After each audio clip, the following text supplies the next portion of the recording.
സുപ്രധാനമായിട്ടുള്ള സംഭവം കേരളം മുഴുവൻ ആകർഷിച്ചിട്ടുള്ള ഒരു സംഭവത്തെക്കുറിച്ച് ഭാരതീയ ജനതാ പാർട്ടിക്ക് പറയാനുള്ളത് സൂചിപ്പിക്കാനാണ് ഞാൻ ഇന്ന് മാധ്യമപ്രവർത്തകരെ കാണാൻ തീരുമാനിച്ചത്. നെടുമങ്ങാട് സ്വദേശിയായ സിദ്ധാർത്ഥ് എന്ന ചെറുപ്പക്കാരൻ വയനാട് ജില്ലയിലെ പൂക്കോട് വെറ്റിനറി കോളേജിൽ ആൾക്കൂട്ട വിചാരണ നേരിട്ട് എസ്എഫ്ഐ ഗുണ്ടകളുടെ അക്രമത്തിനിരയായി കൊല ചെയ്യപ്പെട്ട സംഭവത്തിൽ പ്രതികളായിട്ടുള്ള ആളുകൾ, അതിൽ പ്രധാനപ്പെട്ട നിരവധി പ്രതികൾ ഇപ്പോഴും കാണാമറയത്താണ്. പോലീസിന് അവരെ കണ്ടെത്താൻ കഴിഞ്ഞിട്ടില്ല. കാരണം അവരെ സംരക്ഷിക്കുന്നത് സിപിഎം ആണ്. പൂക്കോട് കോളേജ് എസ്എഫ്ഐക്ക് സമ്പൂർണ്ണ ആധിപത്യമുള്ള കോളേജാണ്. ആ കോളേജിൽ ഈ തരത്തിലുള്ള സംഭവങ്ങൾ നടന്നതിന് ഉത്തരവാദികളായിട്ടുള്ള ആളുകൾ, അവരെ മാർക്സിസ്റ്റ് പാർട്ടിയാണ് അവരെ സംരക്ഷിക്കുന്നതും അവരെ ഒളിവിൽ താമസിപ്പിച്ചിട്ടുള്ളത്. കഴിഞ്ഞ കാലങ്ങളിലും കേരളത്തെ നടുക്കിയ നിരവധി ഇത്തരത്തിലുള്ള സംഭവങ്ങളിൽ, ടി.പി. ചന്ദ്രശേഖരൻ കൊലപാതകം ഉൾപ്പെടെയുള്ള സംഭവങ്ങളിൽ മാർക്സിസ്റ്റ് പാർട്ടി പ്രതികളെ സംരക്ഷിച്ചത് എങ്ങനെയാണ് എന്ന് കേരളം മുഴുവൻ കണ്ടിട്ടുള്ളതാണ്. അന്ന് ചന്ദ്രശേഖരൻ വധക്കേസിലെ പ്രതികളെ കിട്ടിയത് മുടക്കോഴി മലയിലാണ്. എം.വി. ഗോവിന്ദൻ കേരളത്തിലെ ജനങ്ങളോട് പറയേണ്ടത്, സിദ്ധാർത്ഥിന്റെ കൊലപാതകത്തിന് ഉത്തരവാദികളായിട്ടുള്ള ആളുകളെ ഏത് മുടക്കോഴി മലയിലാണ് ഇതേപോലെ ഒളിവിൽ താമസിപ്പിച്ചിട്ടുള്ളത് എന്നുള്ളത് കേരളത്തിലെ ജനങ്ങളോട് പറയണം. പ്രതികൾക്കെതിരായിട്ട് ഇപ്പോ ചുമത്തപ്പെട്ടിട്ടുള്ള കുറ്റം, റാഗിംഗ് തുടങ്ങിയിട്ടുള്ള പല വകുപ്പുകളൊക്കെ ചേർത്തുകൊണ്ടാണ്. വാസ്തവത്തിൽ നടന്നിട്ടുള്ളത് ആൾക്കൂട്ട വിചാരണയും അതിനെ തുടർന്നുള്ള ഒരർത്ഥത്തിൽ കൊലപാതകവുമാണ്. ആ കൊലപാതകത്തിന് ഉത്തരവാദികളായിട്ടുള്ള ആളുകൾക്കെതിരായിട്ട് കൊലക്കുറ്റം ചുമത്തി കേസെടുക്കണം എന്നാണ് ഞങ്ങൾക്ക് ആവശ്യപ്പെടാനുള്ളത്. ഒരു ലഹരി മാഫിയ ആണ് ഈ കൊലപാതകത്തിന് ഉത്തരവാദികളായിട്ടുള്ള എസ്എഫ്ഐ നേതൃത്വത്തിന്റെ കീഴിൽ പൂക്കോട് കോളേജിൽ ഈ സംഭവത്തിന് മുഴുവൻ നേതൃത്വം നൽകിയത് എന്നാണ് മനസ്സിലാക്കുന്നത്. കാരണം കേരളത്തിലെ നിരവധി സംഭവങ്ങളിൽ എസ്എഫ്ഐ, ഡിവൈഎഫ്ഐ നേതാക്കന്മാർ ലഹരി കടത്തിനും ലഹരി ഉപയോഗത്തിനുമൊക്കെ നേതൃത്വം നൽകുന്നവരാണ് എന്നുള്ളത് കഴിഞ്ഞ കാലങ്ങളിൽ മറ്റ് നിരവധി സംഭവങ്ങളിലൂടെ വ്യക്തമായിട്ടുള്ളതാണ്. വാസ്തവത്തിൽ നമ്മുടെ ബഹുമാന്യനായിട്ടുള്ള ഗവർണർ കുറച്ചു കാലം മുമ്പ് എസ്എഫ്ഐക്കാരെ ക്രിമിനലുകൾ എന്ന് വിളിച്ചപ്പോ മുഖ്യമന്ത്രി ഉൾപ്പെടെയുള്ള ആളുകൾ അതിനെതിരായിട്ട് വലിയ രോഷം പ്രകടിപ്പിച്ചിരുന്നു. ബഹുമാന്യനായിട്ടുള്ള ഗവർണർ വിളിച്ചത് വളരെ കൃത്യമായിട്ടുള്ള, വളരെ ശരിയായിട്ടുള്ള കാര്യമാണ് എന്ന് കേരളത്തിന് ബോധ്യപ്പെട്ട സംഭവമാണ് ഇപ്പോ പൂക്കോട് കോളേജിൽ നടന്നത് പുറത്തു വന്നിട്ടുള്ളത്. മറ്റൊന്ന്, ഈ സംഭവത്തിൽ കോളേജ് അധികൃതരുടെ ഭാഗത്തുള്ള പ്രതികളെ സംരക്ഷിക്കാൻ വേണ്ടി എടുത്തിട്ടുള്ള സമീപനം. കോളേജ് ഡീൻ പ്രതികളെ സഹായിച്ചു എന്നുള്ളത് ഇപ്പോൾ പുറത്തു വന്നിരിക്കുകയാണ്. ഡീനും അസിസ്റ്റന്റ് കോളേജ് വാർഡനും അടക്കമുള്ള ആളുകളെ എന്തുകൊണ്ട് സർക്കാർ സസ്പെൻഡ് ചെയ്യുന്നില്ല? കാരണം അവരെ കൂടി ഈ കുറ്റകൃത്യത്തിൽ പ്രതികളാക്കപ്പെടേണ്ടതാണ്. കാരണം ഈ സംഭവം നടന്ന് 6 ദിവസം കഴിഞ്ഞിട്ടും ഇതിനെക്കുറിച്ച് ഒന്നും അറിയില്ലായിരുന്നു എന്ന് പറയുന്നത് സാമാന്യ ബുദ്ധിയുള്ള ആളുകൾക്ക് മുഖവിലക്കെടുക്കാൻ സാധ്യമല്ല. ഈ മൃഗസംരക്ഷണ വകുപ്പിന്റെ മന്ത്രി ചിഞ്ചുറാണിയും സ്ഥലത്തെ എംഎൽഎ കൂടിയായിട്ടുള്ള മന്ത്രിയുമൊക്കെ ഇന്നലെ വീട്ടിൽ പോയതായിട്ട് പത്രങ്ങളിൽ കണ്ടു. അവർക്ക് ഇത്രയും ദിവസം എടുത്തു അവര് ഈ സംഭവം നടന്നിട്ട് ആ കൊല്ലപ്പെട്ട ചെറുപ്പക്കാരന്റെ വീട്ടിൽ എത്തിച്ചേരാൻ.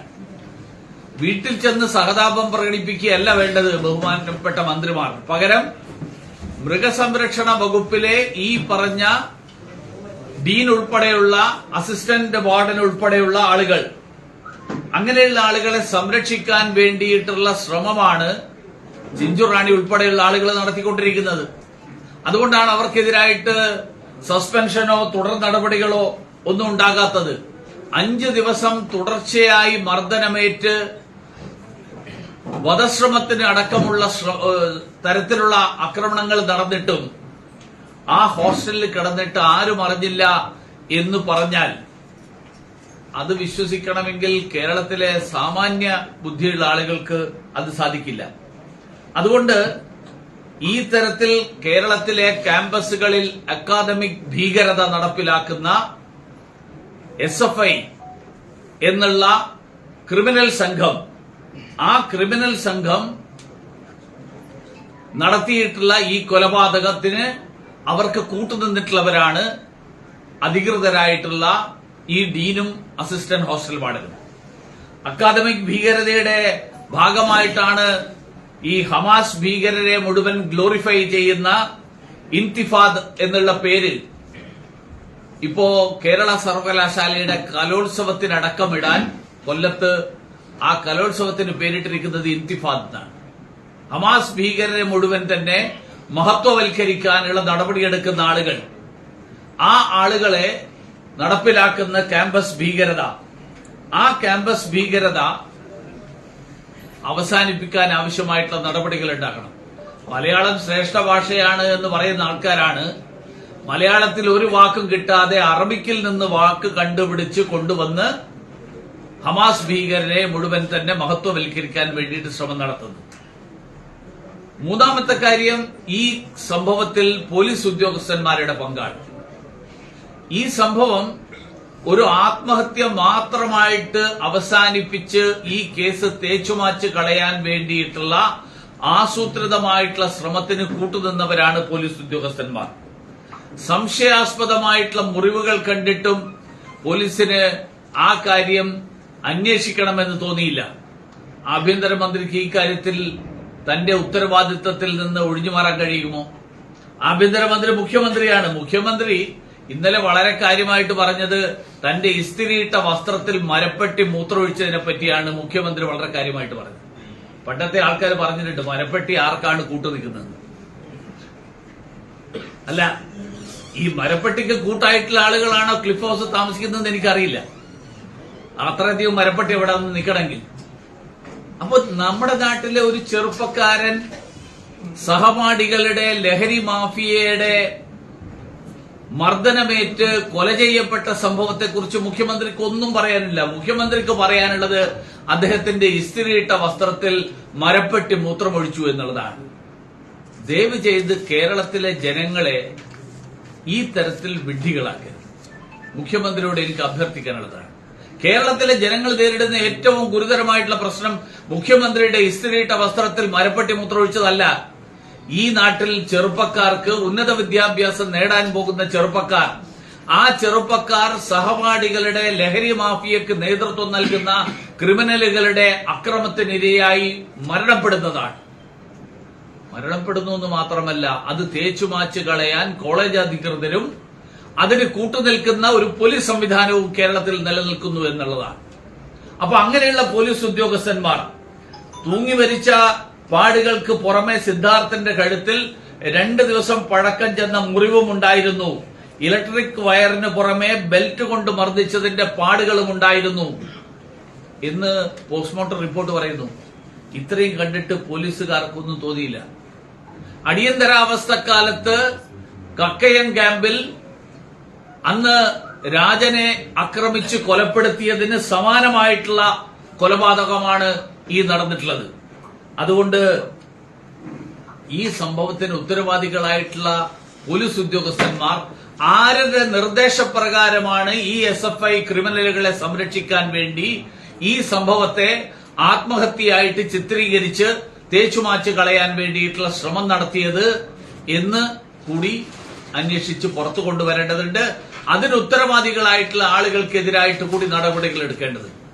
കഴിഞ്ഞ ദിവസം ഞാൻ ഈ സിദ്ധാർത്ഥിന്റെ വീട് സന്ദർശിച്ചിരുന്നു.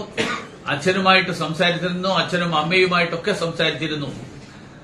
ഈ കേസ് ഇവരാരൊക്കെ ശ്രമിച്ചാലും ശരി, ഈ കേസ് തേച്ചുമാച്ച് കളയാൻ, ഈ കേസിന്റെ കാര്യത്തിൽ പ്രതികളായിട്ടുള്ള ആളുകളെ രക്ഷപ്പെടുത്താൻ ഇവരാരൊക്കെ ശ്രമിച്ചു കഴിഞ്ഞാലും അത് നടപ്പിലാവില്ല. സിദ്ധാർത്ഥിന്റെ കുടുംബത്തോടൊപ്പം നിന്നുകൊണ്ട് നിയമപരമായിട്ടുള്ള പരിരക്ഷ ആ ചെറുപ്പക്കാരന്റെ മരണത്തിന് ആ ചെറുപ്പക്കാരന്റെ കുടുംബത്തിന് ലഭിക്കും എന്ന് ഉറപ്പുവരുത്താൻ ഭാരതീയ ജനതാ പാർട്ടി എല്ലാ ശ്രമങ്ങളും നടത്തുമെന്ന് ഉറപ്പ് നൽകിയിട്ടുണ്ട്.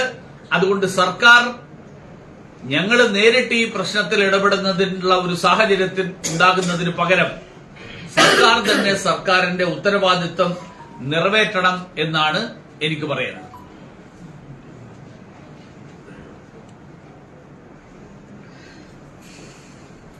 ഞാൻ ഈ വിഷയം സൂചിപ്പിക്കാനാണ് ഇന്ന് നിങ്ങളെല്ലാവരെയും കാണാൻ ഉദ്ദേശിച്ചിട്ടുള്ളത്.